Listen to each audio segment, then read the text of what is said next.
woman, it's time to heal and feel, be real. You just gotta take your time, unwind and chill. Cause now it's time to love yourself. Build emotional and mental health. Cause black woman, it's time to heal and feel, be real.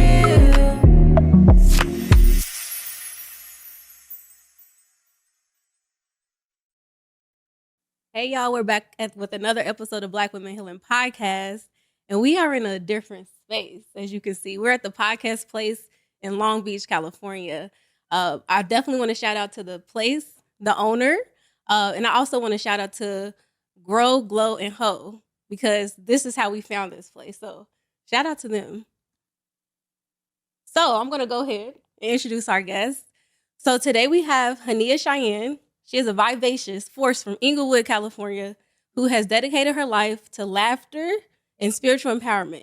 While she believes that life continuously offers beauty and abundance freely, it is in her embodiment of the challenges that arise from life's evolution that truly informs her art. She exudes this vigor in theater, professional dance, stand-up comedy, Reiki healing, astrological readings, and commercial acting. Dang, girl. What don't you do? She be doing stuff. Look, she be doing stuff. She is a woman of strong faith and intuitive knowing, a loving daughter, a benevolent sister, a true friend to the end, a devoted partner, and currently on a purposeful life calling of becoming a certified birth doula. Yes. Heniya explains her purpose of providing space for others to heal as the only steps she must walk, and her loyalty to the arts as the only air she breathes. Starting her acting career at the age of just 6, she has acquired over 20-plus national principal role commercials. She has graced comedy stages such as LA's finest Laugh Factory, Hollywood Improv, was featured on All Deaf Digital, and was recently in the 2024 Netflix Is a Joke Festival. She satirically believes her first breath must have been a laugh and adamantly advocates for her laughter as a form of healing. Y'all, we love a good bio. Y'all hear it. Y'all see it. Yes. Welcome. Welcome, Heniya. That was crazy to hear someone actually read. I ain't gonna lie. That was amazing. Thank you so much for having me. Of course. Thank you. My goodness. So much. And so if y'all been listening to Black Women Healing Podcast, we always start off with a this or that. So what we're going to do with the this or that this time is, and I actually stole this from a work meeting. Oh, no, not a work meeting. From a work meeting.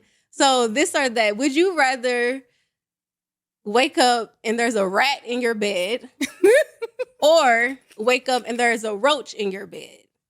Which one would you rather? That is not what they said. All right, what they say, Myra? You do the both still down bad. They're both bad, honey. Yeah, they're both. These are New York people. So okay. Okay. So they were like, would you rather have rats in your kitchen or a roach in your bed? Oh, in your kitchen. Oh, that made it even that part. Oh, we're gonna have to have a roach in the bed then, and not sleep in the bed. That made it even worse. Sleep in the living room. The kitchen. Yeah, no, you didn't hear how people were like, "Oh, I love it. I've had rats as pets." You didn't hear Yeah, that? I heard all of that. All right, so this or that, then we're gonna say, would you rather have roaches in the kitchen or a rat in your bed? You gotta choose. Oh, now you didn't switch it up. Yeah, you switched it now. I thought that's what you said. No, it's rats in the kitchen or a roach in your bed. Okay. Rats in your kitchen. So what would y'all rather do? Let's get to it. I'm gonna have to do a roach because I don't know. If you know me, you know I have an absolute fear of rats. My grandma told me they bite your ankles. So I have this fear they're gonna eat my ankles off and I'm not gonna be able to go nowhere. So I would take the one roach in my bed because I'm gonna find it. If the rats are running around, I'm gonna leave the house. Is it one rat? Yeah, because you make a plural and a singular. Because it's different. If it's roaches in the bed, it's different. I agree. I remember what they said. They said one roach in the bed or rats in the kitchen. Rats plural. Okay. Yeah. Okay. Well, I mean, I'm gonna have to take the roach. I'm gonna choose the roach too. Yeah. The roaches. But I ain't gonna lie. You have to burn the sheets. You think of roaches. Usually, that means if you see one, there's several. But it's already multiple rats. This is true. Yeah, I'd rather take the one roach with the possibility of killing the family than take the whole ratatouille in the bed. Have you ever heard, kind of like with the bed bugs, sometimes roach, if it's an infestation, like it's hard to get rid of. Like even if you have to exterminate it with a rat, you could probably have the people come. Maybe they came in through a little hole somewhere, close it up. But the roaches might not. You might have to move completely. I just gotta move either way because I can't do it. I cannot. The No. rats move too fast. They do. And a rat They be pool. jumping. Listen, I don't know no, about the y'all. jump. There's a difference between rats and mice too. You know how big a rat is? That's insane. Yeah. I actually didn't know that. Yes. I thought mice were just like a baby rat. They're small. Yeah. Mice are smaller. Okay, A okay. rat is big. Like, Especially if it's a New York rat. yeah. So we all agree. We choosing the roach. Non-debatable, the I'm gonna roach. have to take the roach. And we sleeping in the living room. Yeah, with the lights I on. might go ahead and leave. I ain't even Living gonna room hold smooth you. for I me. might have to leave because What if But- you absolutely love your space? You still just gonna leave? If the space is just beautiful, it has everything you want. It has a gas stove. I need to got know the where the washer and roach dryer. came from. That's what I would need to know. That I need to know where this roach come from. Is this just like a random, or is it? I don't know. I might have to just create a new space somewhere else, a nice space again. Good luck. Fair enough. Ah, I don't like neither. You know what I'm saying? But yeah, no. I'm happy to hear that though, because it was I'm people saying, on this call talking They about. was, I love rats. They were like, I sat on Yes. the pants before. Somebody said they babysitted I said- that's rats. crazy. Right. Yeah, no. Yeah. I can imagine people in New York actually having like pet rats and stuff. Yeah, 'cause they they everywhere. On everywhere. their shoulders and They stuff. when you everywhere. go to Times Square. And they tails. That's how we got rat tail comb, right? Like the rat tail comb is Disgusting. because of the rat tail. And imagine that all up in my kitchen in my EBT snacks. Yeah. No. Snacks, So please. you all up in my EBT snacks with your rat tail. Yo, this is actually the perfect segue to talk about our topic. So we actually are going to be talking about being a Black woman in comedy. Y'all heard her this is just her. I'm already She not- laughing. She's not even trying. She just put it in. This is just of her and her Envision that. essence. Envision it. So we're going to go ahead and start it off with what sparked your interest to pursue being a comedian? Now, what sparked my interest? I never said I wanted to be a comedian as a job. Mm. I always grew up comedic. Like I was the person you came to for a laugh. I was the person that was going to give you a laugh unsolicitedly. I wanted to I didn't even mind people that didn't like laughing because I was so adamant about finding a way to make that person that don't like laughing laugh. And so God gave me humor. There was a point where like sometimes when I talk, like I'm not even trying to think about it. And then people are just laughing and I'm like, oh yeah, that was a joke because my brain processes humorously. Like I always just go around trying to find the fun in the thing or the joke in the thing just to make things a little bit lighter. So I didn't grow up saying, I'm going to grow up and be a comedian. I didn't even really know how it worked for real. But I have a friend named Jordan and he's a comedian. Wait, Jordan from the Crenshaw District? But you know Jordan Williams? Yes. Yeah, Jordan Williams. Okay. So Jordan does comedy. Yes. He also has his master's in theater. He is amazing. So I work with Jordan both on a theater level. Like we just did a play together where I was Mom Mabley and Jordan was Rick Fox. So Jordan was having a show and he just hit me up. And if you know Jordan like hit you up and he'd be like adamant. Like he gonna hit you up and really make sure that you on it. And so he like, friend, do the show. And I'm like, no, comedian is a job. You know, like comedian, like you actually have to show up. People bought tickets, people in the audience, like you're a mediator at that point. You're not just up there just talking. You can affect someone's day off of a joke. And so I never wanted to do it as a job. I just wanted to walk around and make people laugh. So I accepted the show because Jordan, the homie, if he see this, where the camera's at, I love you, man. But I did the show. And to date, that's probably my favorite top 5, my favorite that I've ever done. Like, because I was just up there like, shoot, hello, like, what's the deal? Like, how y'all doing? Hello? Like, not nervous because I didn't consider it like actually something to be nervous about. Yes. Now we like 7 years in and we just been going from one show and just kept going since then through a whole pandemic shebang, kept going through that. We was doing shows virtually and on Zoom. Wow. Yeah, make you laugh through a camera. You have to unmute yourself for Kiki and unmute back. You know what I'm saying? Like, stayed through all that and now we just been going strong. So comedian is the one thing that just kind of just happened. But inevitably was always in the roots because even in dark spaces, I was funny. I was funny when I wasn't supposed to be in church. I was funny in class. Every report card that you got of me, never got a B in my life. I had A's my whole life. Graduated with a 4.6. When I'm done with my work, I'm ready to talk though. You know what I'm saying? Like, why not y'all? Why you're not talking? So every report card I had, like, you know, straight A's, so you can't be too mad at me, but she talked too much. And she keep cracking jokes in the middle of tests, and that's not going to work. So I think God knew But long story short, Jordan gave me a show, and I never stopped after that. Been going strong. Shout out to Jordan. Shout out to Jordan. Jordan, if you watch I'm glad you know Jordan too. your last TikTok where you was walking down the street Mhm. and then the garbage man was blasting that song he was blasting and you busted out dancing. in some Marshalls pants Right. with the ankles out. Right. Dressed to the nine. Yes, that is. But started Jordan Williams. rejecting, jerking. That was hilarious. So Mhm. shout out to That's you. my friend. Shout out to Ken Sagos. That's how I know who Jordan is. And Kim. All right. So let's dig a little bit deeper. What advice do you have for Black women who are navigating the intersections of humor, identity, and resilience in their own lives? They're navigating humor, identity, And resilience. and resilience Yes. in their own lives. Mhm. What advice would I give them? Yeah. What advice? In spaces where you don't feel seen, you have to see yourself. Ooh. Like, Come on now. you just have to know, Mm-hmm. because you're going to be inevitably in so many different spaces, and you have to have the discernment to know that I can receive what I wish to receive, Mm-hmm. and anything that's not for me was just said because you're in control of your vessel, and there's absolutely nothing that I could do about that. But I'm not going to receive it enough to hold it, and that takes time. So being able to see yourself in rooms, even when nobody sees you, and being comfortable with that. Because I think you can get a little scared. You can feel like, I don't want to cause a reaction, or I don't want anyone to be upset with me. I talk loud. I don't want everybody to think I talk too loud, or I'm trying to gain attention just because I talk loud. Sometimes I forget I'm even talking. I forgot just now until I started talking like this, until I, talk loud. But then I see myself. I know that. Sometimes I could talk too loud. I pay attention to people's body language when I talk. So then in rooms, I see myself enough to know that, like, okay, if something happens and you got a glitch in your body language because I did something, it's okay, because I know that. I see myself and know that I did something awkward just now and you reacted, because I'm not shy. I just get really socially overwhelmed really, really fast. And that's not written on my forehead. Can't nobody see that? I talk loud. I dance. I do comedy. I'm in commercials. I'll get a mic right now and start talking. Wouldn't nobody think that if I talk too long, it made me uncomfortable? But I know that. So I have to see that in rooms and be okay with people not seeing it. Yes.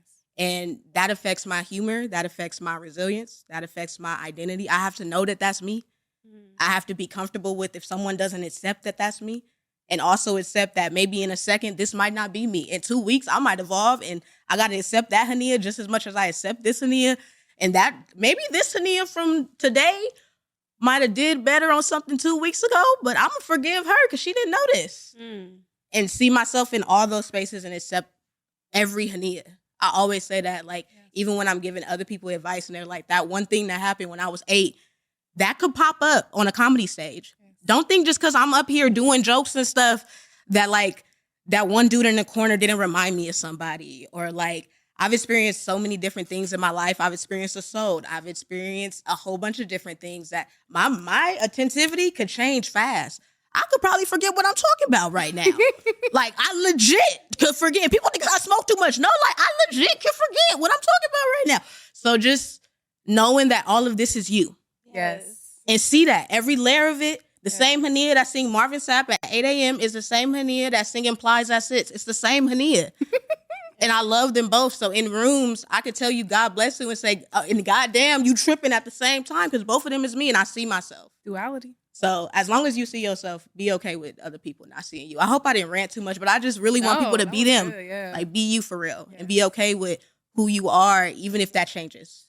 Because it's going to change. Yeah. But do you feel like that's a journey, though? Because I feel like what you're talking about, it takes time to get there. Yeah. Like seeing yourself. yourself. But Yeah. seeing yourself and being okay with what you see. That's the hardest part. Definitely. And I would say I'm not speaking from a place of hypocrisy. Like, this is continuous training. Mm-hmm. But I can speak on the fact that I've put intention behind, like, okay, Heniya, like, even just talking to myself in my head sometimes, like, you're giving this room your utmost energy and you're not even trying. But in your head, like in my head, I'm telling myself, like, okay, give yourself 5 minutes, pause, take a break, walk away. I'm the queen of a walk away. I'm the queen of where Heniya go. Like, why she just, like, I just needed that 2 seconds for 2 seconds. Yeah. And it takes time to, you have to be aware and then acknowledge. Like, people can go their whole lives with awareness. Like, oh, I'm just me. Like, oh, I just don't like people. Like, oh, I just get overwhelmed. Like, oh, that's just, I just, you could do that.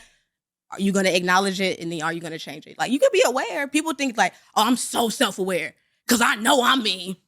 Like, that's not how awareness works. Thank you. I say that all the time. If you Like, you have this just- self-awareness, what are you going to do with it? Like, now, what do step. you do after? It's the first step. It's the first step. Like, there's been friendships that I've harmed because I can just disappear. I can just not check in. So I could keep going like, oh, I'm just a person that just disappear and be proud of it. But then at one point, it's like, what if that affects my relationship? Or what if that affects my relationship with my mom or my little sister who lives in LA and needs me? Like, what if I just don't text her for weeks? Like, that's in the awareness of others. Yeah, you have can't to aware just yourself and others. Yeah. You can't just do that, and that definitely takes time, Oh, yeah. especially as a survivor of assault. There's so many things in which I've tried, because there could have been a moment in my life based off the things that I've experienced that I could say fuck comedy. I could have said fuck arts, fuck gospel, for like just everything. Just I'm not gonna do none of it because life has shown me and it's not lining up with the expectation that I have or what I feel like it's supposed to be. And then that takes time. Oh, yeah. Because sometimes it don't align, and you could be aware that it's not aligning, but then once I actually kept continuing and then just kept doing comedy, even the uncomfortable shows, when I'm like, dang, like y'all don't know, like I'm a survivor of assault. I hugged 4 people just now, and to y'all that might have seemed like she just hugged 4 people just now. In my head, I'm like, I hugged 4 people just now, and I had to do a lot of shows to even know, and it's not talked about. Because comedy is comedic. So in these spaces, it's not like you just let me just walk on into the Hollywood Improv and tell y'all, yeah, I just went to therapy today, trauma dumped all on her because I'm 6 years past my assault. But last night I had a nightmare about it, and then I woke up and had a flashback, but I couldn't cancel my show because I told y'all I was coming. And I got a 15-minute, I'm supposed to drop that on them in the green room? Like, how I'm supposed to do that? So it does take time, a lot of time. And like, we have time. A lot of time. We just have so much time. Like, we act like time is like really, like you really have time. If you switch the paradigm to you have the time, then you will actually have the time. You'll actually have the time. Thank you. When people like, even just reading all of this, like if I didn't know me and I heard that bio, I'd be like, God dang, how she got the time? Girl, how you a doula delivering babies, but you also delivering jokes. I also work for TMZ. That's not even in there. Girl, how are you in the newsroom? And then, like, how are you even, but you're a manager of your own time, but you have to be okay with the fact that you have time. Yeah. We're not okay with the fact that we have time. That makes us uncomfortable. We got to convince ourselves that we don't got it to be comfortable. I hope I didn't just rant. No, I want us to all move away from this. We ain't got enough time. Yeah, like, you got time. Because I've spent a lot of time dwelling. I've spent a lot of time laying down. I've spent a lot of time scrolling. I've spent a lot of time ignoring. You spent a lot of time growing. I've spent a lot of time. Yeah, these are just the other ones that we're not mentioning. You know, like I've spent a lot. Some of us have spent a lot of time in our beds, a lot of time on our couches, a lot of time crying in the shower. I spend more time in the shower than I do in the bed. So even that time, like, yeah, I've taken that time too. Like that time, but it's just, I just didn't mention it when it's like, yeah, okay, I know now that I have to have a different navigation. Because at one point I was like, dang, I can't do comedy if I can't be surrounded by people, if I can't be in rooms and be comfortable. But I had to learn, like, it's my own navigation on my own time. Yep. And I just got to be my own navigator. Yes. I hope my lips don't feel. Do my lips look crusty? Because they feel crusty. They don't look crusty. Cool. Nah, you good. You look fine. So I feel like this is kind of in alignment with what you're talking about. Because we're talking about how comedy can help us through tough situations, right? Mm-hmm. Can you share a time when humor helped you through a personal challenge? Oh, that gave me goosebumps. I really mention my assault nonchalantly only because my tone can be very humorous majority of the time. But it was quite literally the worst period of my life. I felt like I was the worst daughter, the worst sister, the worst God-fearing human. I felt like I was doing all of it the worst. Like, I've never been more lost in my life. I moved there, and there's parts of the story after my assault that literally some of my closest friends don't even know because it just had to be handled. But I'm from Inglewood, California. I love LA a lot. I can't imagine myself living anywhere specifically forever or anything. But at that time, I had to move in with my mom, who was living in Moreno Valley. I was going through a very treacherous relationship with my father, who I no longer talk to. It was a really bad place. I was in a bad place with my sisters. I was in a bad place with my life. I was in the middle of UCLA and had to take a break. Like everything that made me feel happy, I did not have. I didn't find a joke in anything. I didn't find anything funny. I couldn't even watch Martin, like the stuff that like HBO crash bots, like shit that automatically is gonna make me laugh. Like nothing. I prayed, nothing. I journaled, nothing. Watched TikToks, nothing. Read self-help books, nothing. I'm at church, nothing. Like I'm writing it down and checking the next day, nothing. I went to temples. I researched other religions, nothing. And for about 2 years, nothing was funny. Wasn't nothing funny. And anytime I think about it, nothing's funny. I'm surprised majority of the time that I made it through that time period, because when I think about like laughter, I think of it as oxygen. Like it's just like I need this. Like when SpongeBob was dying and he was like, I need it. Like that's how I feel. Like if I ain't laughed in some days, if you know me as a friend, usually I ask like, how's your spirit? Or did you laugh today? Like, did you laugh today? And my friends be like, oh no, I didn't laugh today. Or I ask my boyfriend like, oh, good morning. You laughed today? No, I ain't laughed yet. All right, just, let me know if something make you laugh. Like, I just want to know. And so 2 years without laughter is crazy. Yeah. And not that like, I just didn't chuckle. Like, not like an extremist or anything. But after that, I realized the power to laugh for real. Because humor is who I am, but it's also my coping mechanism. But it's also what I do as a job as well. And so all that can get lost on, am I being funny because I'm coping, or am I being funny because it's me, or am I being funny because I'm just being funny because innately I'm just always being funny? This ain't even funny. Sometimes I'll be actually sad and be mad that my brain is like, oh, let's be funny. Like, no, let's be sad. Like, it's like we arguing for real.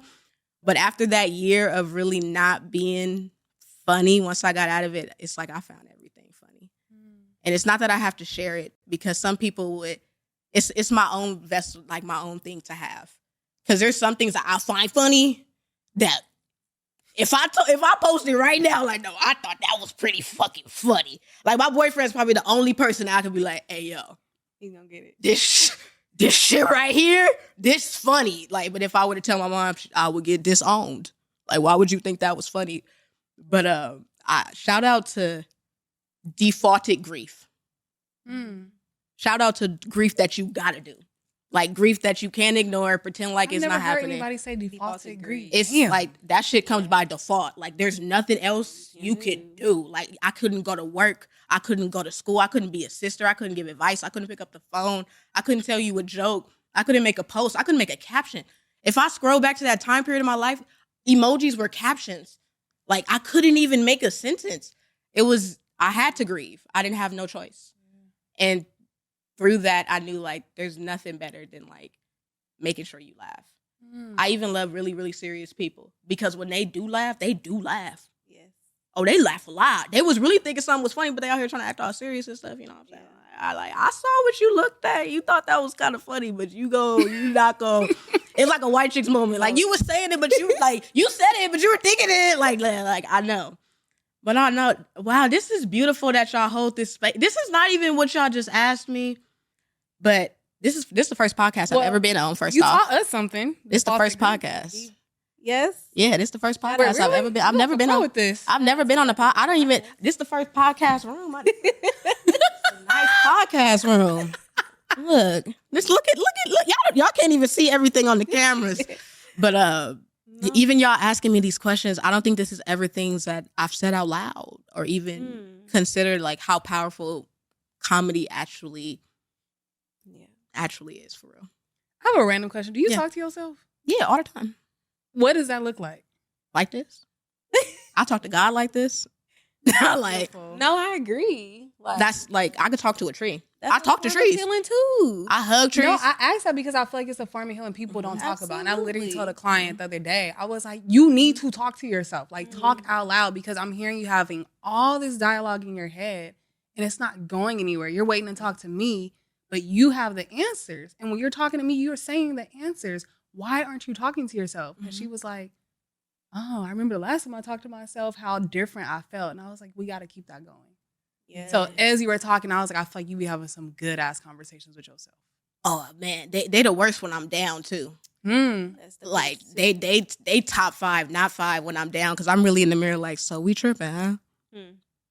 So we disassociated. So we've been at work all week. Because I got a corporate job now where I'm in the office and got to pretend like I'm normal. So I'm like, we've been at work all week, huh? We stressed out, huh? Look how stressed out we is. Father God, I come to you as humbly as I know how, but as humorously as I know how, to tell you I have nothing in my soul right now. I ain't got nothing. God, we ain't got much. But I know you covering me. You got me. Like, I talk to God like he the homie. Like, because he really is. But this how I talk to me. I talk to me like I'm the homie. I don't talk to my mama like I'm the homie. Like, she the homie. I'm about to say I talk to my mama like she the homie. I call my mama mama girl. That's the closest I got to talking to my mama. I'm down. Hey, mama girl. Little mama, if you watching this, no, I don't. I know you're not one of my little friends. Right. I do call her mama girl. That's the closest I get. But even that's like humorously. If anyone else were to call her mama girl, I would get very, very offended. I call my mom. I'm like, hey, mama girl. But I've always tried to bring like a lightness. Yes. Like every time. I've had a very, very dark past that'll probably be for another podcast day. But like that has brought the lightness. Yes. Like I believe I'm truly, truly funny only because everything that I went through. Like, I don't think I'd be this funny if I had like the normal life and I went to Chadwick High School, you know, and my parents, Inglewood, LA thing. you know, and then my parents didn't Definitely fight, you Inglewood. know, they was friends and locked in. And I had normal parents, you know, that was in love and it worked.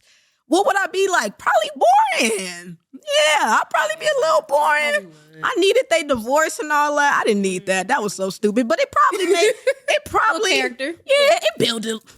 You know what I'm saying? Yeah, a little divorce in the 8th grade. That sets you off of high school. That makes it interesting start. Like everything was good, but I don't think I'd be funny. Yeah. I don't think I'd be funny. No, Yeah. like, I mean, one, honored that you are talking about this on our podcast. Like, it's very vulnerable, but I definitely think this is what our space is for. But definitely honored. And just hearing you talk about this default grief piece, it's like nobody can avoid it. Mm-hmm. I think that's super important to highlight. You know, sometimes people, even us, like, we're all counselors and therapists. Sometimes you can feel like, oh, I can avoid it. You can't. Like, you will go through different stages of grief. Like, we don't have control over everything. And that right there, you had to surrender. Mm-hmm. You had no choice. I had no choice. But I'm so glad that you moved through it. You gave yourself time, like you said earlier, because we got time. We got time. We got time. You gave it, and look at you. Look, we out here sitting in the seat in some overalls. You know what I'm saying? I got overalls on. They not buttoned up right now. I didn't even know that. These Girl, are maternity overalls, y'all. These for pregnant. I did not know. We done been in the buttons car on- and they got everything. buttons on the I did not side. see that. Yeah, it's Stendo. If I got pregnant right now, I could keep this on. You know what I'm saying? Multifaceted, always ready.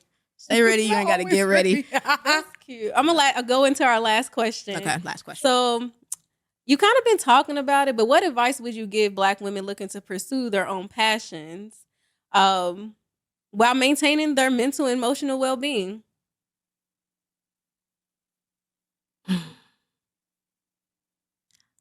I don't mean to sound religious, but honey, I'm a Baptist Christian at the end of the day and grew up in the church. You can't do it by yourself if God ain't in the car. He got to be in the car. And it's okay if you got stuff to say. If you want to turn down the heater, turn on the air conditioning. If you want to turn 105.7 on and you want to get an aux cord, that's cool. You could shake it up. You get a little bit of say-so. But you're going to have him in the car for real. So whatever you doing, whether you down, whether you happy, whether you sad, you could be downtrodden, you can be melancholy, you could feel abandoned, you could feel forlorn. However you feel, just know that God is in the car. Don't never abandon God. Don't just like I imagine it as being like on the 405 or something and just driving real fast and you stressed out. Because that's how I feel when you stressed out. Like you drive, man, I ain't even got no car. But I feel like this is what it feels like. You in the car, you driving real fast. And that's what it feels like when nothing's going right. And you just jump. And for that jump looks different for different people. For some people, that can turn to alcohol abuse, or they want to smoke a lot, or they don't want to talk to nobody, or they get hecka suicidal, whatever that jump is. For a segment of time, you abandon God. And for about 2 years, I think I did too. So it's okay to acknowledge that I didn't jump out the whole car. But I jumped out of something I prayed for. I prayed for this car. I prayed for this navigation. I pray in moments when shit feels scary, like, God, where you at? God, please tell us we okay. When we going on a road trip, we pray for our safe travels. When we about to eat, we pray for the hands that made it. Everything we do, we pray when it matters to a sense. But then it comes to a point where you jump out the car and it's like, life's fucked up. God must not, like, really, there must be something. There has to be something. Life is against me. Something's attacking me. God does work in mysterious ways. He never said it wouldn't be a hump or accident on the freeway. He never said he wouldn't shut down a lane or two. But sometimes he lets you get in the fast track without getting caught. You know what I'm saying? And then sometimes he make it real traffic like we had today, and it was just stop for a second. I just want to stop you for a second. I don't think if God stopped the traffic for a second, we would have had a chance to talk. This is the most I ever talked to Nika. So you just got to be okay with knowing that God is in the car. Yes. And that's everybody. Black women for sure. But everyone, please don't forget that God is in the car. Like, just sometimes just look over. That's how you asked if I talk to myself. I definitely do. I'll be talking to God like I could see him. But really, we can't. Like, you know, in church when they was like, you could see God. When you see God, I used to wonder as a kid, like, what they mean? Like, what he looked like to y'all? But sometimes I literally just be like, okay, God. Like, we on a podcast, God, now you said that this was the job for me. Because we prayed. When we saw it on Indeed, we prayed about it. And we said, oh, easy apply. You don't even got to do all the extra shit. And then we put send. And we was like, well, I talked to you and you talked to me. And you said, this was going to go good, God. I've been in this office for 5 months, Jesus. The level of chakra disalignment, Jesus, is crazy, my Lord. But Father God, I come to you as humbly as I know how in front of you while I'm sitting right next to you, because when I was talking to you when looking up there, you was acting like you didn't hear me. So I come to you right next to you asking you for navigations to continue at the job I prayed for. And I'm not just going to jump out the car. And just tell him you're not going to jump out the car so he know. Yeah. And you could drive fast, and the rest of that, you could pull up on somebody and then skirt off real fast, and, you know, all the rest of the stuff that happens when people be driving. I ain't got no car, but I see it happen as a passenger. That just know that God is right there. Yeah, I better catch this analogy. I love that you said that, because last year I kept getting the message, how big does my faith have to be?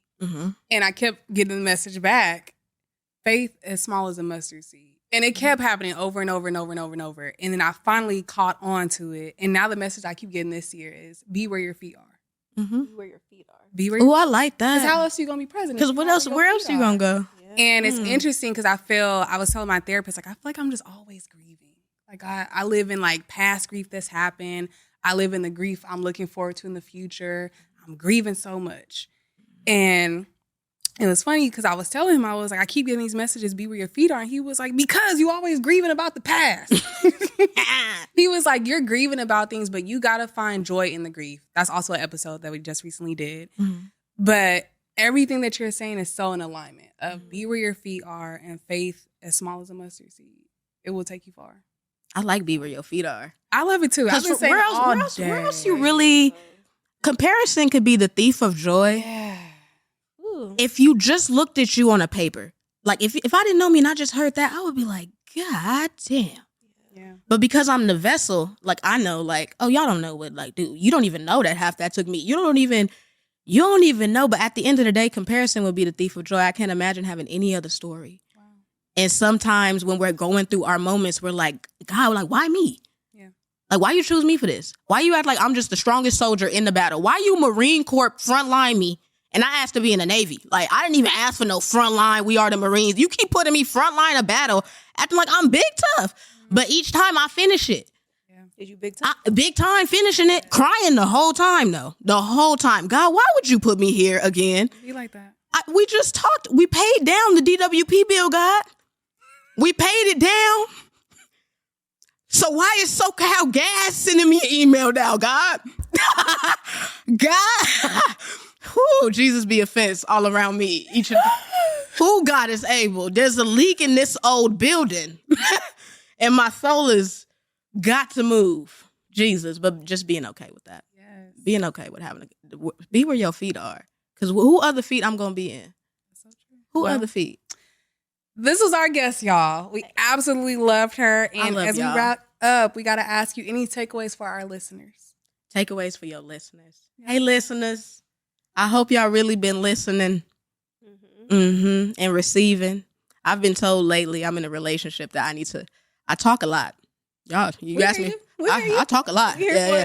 I've been told I need to listen. So as advice to your listeners, everyone that comes on this podcast has a different form of navigating life, is well-versed in different ways. And we all have different superpowers. Like, we all out here, God done blessed us with different, what I got, you ain't got, what she got, you ain't got. And like, together though, oh, this a room. Oh, this a setup. This a trio. This a Powerpuff Girl. Yeah. So, listen and take heed. We've all only done this life one time. Yeah, we 28, 36, we supposed to be grown. We supposed to already know how to do this. I've still only been 34 once. I've still only been 28 once, 29 once. And so as people share their experience, just listen. And same thing as how I started in the beginning, like you can receive and then you can know that, okay, that part wasn't for me. You don't have to resonate with it all, but find the parts that are and always be available to learn and take heed, because we're masters as long as we continue learning. Not because you just like, you could have, literally if someone that got their master's 10 years ago in the same major, I can get that master's today, and our classes were different. So we two different masters nonetheless, same on the paper, but like how we mastering is different. So just listen. Like, we have so much to learn from each other, and the deliveries are going to be different. The ways we talk are going to be different. I've even listened to the people y'all have had before I came up in here and listened to myself talk, And so the next person, I'm about to listen to that too. And so listeners, just listen, not just a podcast, listen to yourself. Just listen. I don't mean you got to take heed to everything, but learn how to listen. As I am in my first adult relationship, and I need to learn myself. Yes, ma'am. Yes, ma'am. Yes, ma'am. Listen versus hearing, because that's a big difference. Hearing, you just hear what. Yeah, I learned that too. You're actually taking it in. I thought I was a good listener. That's all we got for y'all. Hearer. Right? So we got our takeaway, and we're going to wrap it on up. That's it for this week's episode of Black Women Healing Podcast. Be sure to tune in every Monday. Oh, I love y'all. That was amazing. Great. Come on now. That was good. Thank you so much.